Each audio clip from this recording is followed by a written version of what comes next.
10th class. आज से मैं आपकी बुक स्टार्ट करा रही हूँ और बुक है आपकी माइलस्टोन की। ठीक है, आपका ये फर्स्ट पार्ट है बुक का। इसमें कौन कौन से चैप्टर हैं? फर्स्ट चैप्टर है आपका working boy at 8, second chapter है आपका ट्रिमेंडियस ट्री, थर्ड चैप्टर है आपका tsunami the night of the killer wave. फिर पोएम है आपकी this is going to hurt just a little bit. Then आपका फोर्थ चैप्टर आता है the voice of our conscience. Fifth आता है make waste to wealth reality. Six है आपका why the snail is so slow. और लास्ट है आपका द फ्लावर स्कूल। ठीक है, तो ये आपके total 6 chapter first part of book में आपके दिए गए हैं। अब आज हम जो है फर्स्ट चैप्टर पढ़ेंगे और वो है आपका द वर्किंग बॉय एट 8। थोड़ा सा ब्लर, हाँ अब सही है। ठीक है, तो जो आपका फर्स्ट चैप्टर है द वर्किंग बॉय एट 8, इसमें जो आपकी स्टोरी बताई गई है वो अब्दुल कलाम के बारे में बताई गई है। ठीक है, यहाँ से स्टार्ट करते हैं। Some people dream of success while other people get up every morning and make it happen. कुछ लोग जो हैं वो सक्सेस के, सफलता के सपने देखते हैं और कुछ लोग जो हैं वो सुबह उठकर उस सफलता को पूरा करने का प्रयास में रहते हैं। Read the story of an 8-year-old Abdul Kalam. ये स्टोरी है 8 साल के अब्दुल कलाम की। Who worked hard to realise his dream, जिन्होंने बहुत कड़ी मेहनत की अपने ड्रीम्स को पाने के लिए। As doctor Kalam says dream are not those that we see in our sleep. सपने वो नहीं हैं जो हम अपने नींद में देखते हैं। They should be the ones that never let us sleep. बल्कि वो हैं जो कभी हमें सोने नहीं देते हैं। Now every morning a last pile of newspaper both in English and Tamil is delivered to me. तो अब्दुल कलाम यहाँ पे कहते हैं कि हर सुबह मेरे पास इंग्लिश और तमिल न्यूज़पेपर जो हैं उनके काफ़ी ढेर सा जो है मेरे पास आता है, मेरे पास डिलीवर किया जाता है। ड्यूरिंग माई ट्रेवल अब्रॉड, जब मैं अब्रॉड में था, विदेश में था, I like to stay in touch with news from India. तो उस समय मुझे इंडिया के बारे में जो भी खबरें हैं उनके बारे में जानना, उनसे टच में रहना अच्छा लगता था। Which I do by going online to read new article and editorial in different magazine and paper. और इंडिया के बारे में जानने के लिए मैं क्या करता था कि मैं ऑनलाइन जाकर कोई न्यूज़ आर्टिकल है या एडिटोरियल्स हैं मैगजीन्स के, तो वो जाके मैं ऑनलाइन पढ़ लेता था उनको। द वेल्थ ऑफ इंफॉर्मेशन ना available at the click of finger amaze me. वो कहते हैं कि अब कोई भी जानकारी जो है वो हम सिर्फ एक उंगली टच करते हैं स्क्रीन पर और हमारे सामने वो निकल आती है। As a person closely involve with engineering science, एक ऐसा व्यक्ति होने के नाते जो हमेशा इंजीनियरिंग और साइंस से जुड़ा रहा है, the March of technology should not surprise me. जो टेक्नोलॉजी में जो वृद्धि हुई है उससे मुझे ज़्यादा सरप्राइज़ नहीं होना चाहिए, ज़्यादा चकित नहीं होना चाहिए। बट लेकिन when I compare our life today with what it was like 20 years, 70 years ago in a small South India town, the difference is startling even for me. वो कहते हैं कि आज तो हम एक फिंगर टच करते हैं और हमारे सामने इन्फॉर्मेशन हो जाती है, लेकिन अगर मैं आज के जीवन को 70 साल पहले के जीवन से कंपेयर करूं तो जो चेंजेस हमारे जीवन में आए हैं वो मुझे भी डरा देते हैं। I was born in the year 1931।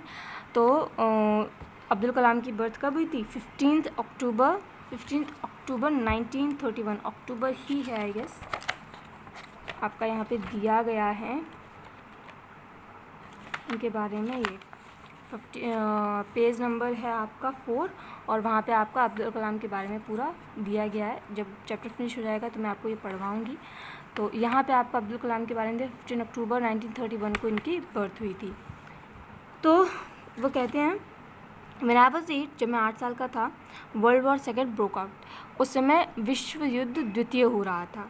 Britain declare war on Nazi Germany and despite the Indian Congress opposition, India too as a British colony was involve in the war. वो कहते हैं कि ब्रिटेन ने जर्मनी के खिलाफ युद्ध का ऐलान कर दिया था। And despite the Indian Congress opposition, कि इंडियन कांग्रेस के कितने भी मना करने के बावजूद इंडिया टू भारत भी ब्रिटिश कॉलोनी के, क्योंकि उस समय ब्रिटिश का राज था भारत पर, तो ब्रिटिश की ओर से इस वॉर में इन्वॉल्व हुआ था। India's war effort saw record number of Indian soldiers. जो इंडिया का इस युद्ध में जो योगदान था वो आप ऐसे देख सकते हैं कि जो इंडियन सोल्जर्स थे being deployed in various war zones around the world, उनको पूरे विश्व में अलग अलग जगहों पर भेजा गया सैनिकों के तौर पर लड़ने के लिए। Daily life however remained fairly unaffected initially, particularly for us in southern tip of the country। लेकिन बाकी जो लोग थे, अगर इन जवानों को छोड़ दिया जाए तो बाकी जो लोग थे उनके लिए उनका जो जीवन है वो वैसा ही चलता रहा, उसमें कोई इफ़ेक्ट नहीं हुआ। पर्टिकुलरली फॉर अस, खासकर साउदर्न टिप पीपल के लिए, जो रामेश्वरम साइड का आपका जो एरिया आ जाता है नीचे के साइड का, साउथ का, तो उनके ऊपर ज़्यादा वर्ल्ड वॉर का आप कह सकते हैं असर नहीं दिखा। ठीक है, एज आई हैव मेंशन, वो कहते हैं कि जैसे कि मैंने आपको बताया, Rameswaram in the 1940 was a sleepy little town that came alive with the arrival of pilgrims. कि रामेश्वरम 1940 में एक आप कह सकते हैं ज़्यादा फेमस टाउन नहीं था, सिंपल लाइफ थी वहाँ की, लेकिन उसमें बढ़ोतरी तब हुई, उसमें प्रोग्रेस तब हुई जब बहुत से तीर्थयात्री रामेश्वरम आने लगे। The inhabitant were mostly trade people और स्मॉल बिजनेसमैन।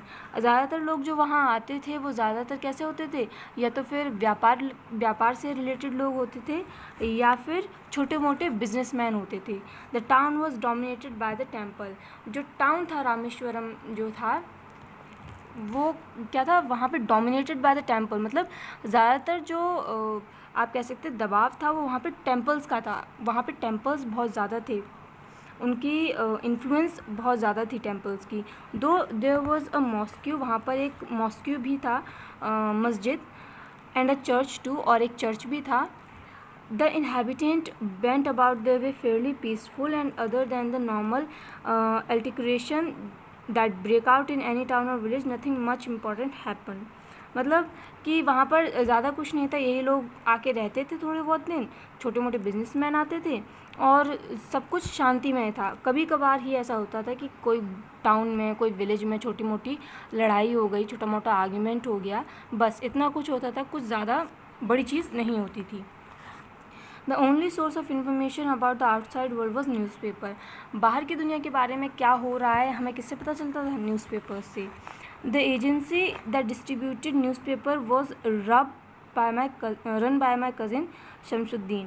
वो कहते हैं कि जो एजेंसी थी न्यूज़पेपर की, जो न्यूज़पेपर बांटने का काम करती थी, वो मेरे जो कज़िन थे शमसुद्दीन, उनके द्वारा चलाई जाती थी। तो he could read and right, भले ही वो लिख पढ़ सकते थे। Shamsuddin was neither well travelled nor highly educated, ना ही तो उन्होंने ज़्यादा घूमा फिरा था और ना ही वो ज़्यादा पढ़े लिखे थे, लेकिन फिर भी उन्हें थोड़ा बहुत लिखना और पढ़ना आता था। Now, yet he had such affection for me and encouraged me in so many ways that he became a guiding light for me। क्योंकि उन्होंने मुझे इतना ज़्यादा प्रोत्साहित किया, मुझे इतने सारे रास्ते दिए आगे बढ़ने के लिए, वो मेरे लिए गाइडिंग लाइट सी थी, मतलब मेरे लिए एक रोशनी का वो नज़रिया था जो मुझे आगे बढ़ने के लिए प्रेरित करते थे। Along with Shamsuddin, Jalaluddin, a friend and a mentor, was also a big influence in my early life. साथ ही साथ शमसुद्दीन जो थे, उनके साथ साथ जलालुद्दीन जो थे, वो उनके एक फ्रेंड थे, मेंटर थे एक तरीके से उनका उनके जीवन पे बहुत गहरा प्रभाव रहा है। This man understood my deepest thought and feeling before I could articulate them. वो कहते हैं कि इन दोनों ने मेरे जीवन के या मेरे फीलिंग्स, मेरे थाट्स को मुझसे ज़्यादा समझा है, जब मैं खुद उनको इतना आप कह सकते हैं इवेलुएट नहीं कर पाता था या इतना एक्सप्लेन नहीं कर पाता था कि वो तुरंत समझ जाते थे कि मैं क्या चाहता हूँ। To me they were adults who could reach out beyond the narrow confines of their daily lives and business and see the large world। मेरे लिए वो दोनों बड़े लोग थे जो क्या करते थे, जो नैरो कॉन्फाइंस का मतलब यहाँ पे है आपसे कि जो लिमिटेशन है, जो बाउंडेशन है, जो रोक है, उससे आगे बढ़कर हमारे जीवन के जो डेली लाइव्स हैं, रोज़मर्रा का जो जीवन है, बिज़नेस है, उनको देख सकते हैं एक लार्ज वर्ल्ड में, एक बड़ी दुनिया में आप कह सकते हैं देख सकते हैं। उनका नज़रिया काफ़ी बड़ा था और इसीलिए वो छोटी मोटी बाधाओं को पार कर कर बड़ी तस्वीर को देखना ज़्यादा पसंद करते थे। ठीक है, तो यहाँ तक आपका हो गया है, बाकी मैं आपका कल कराऊँगी।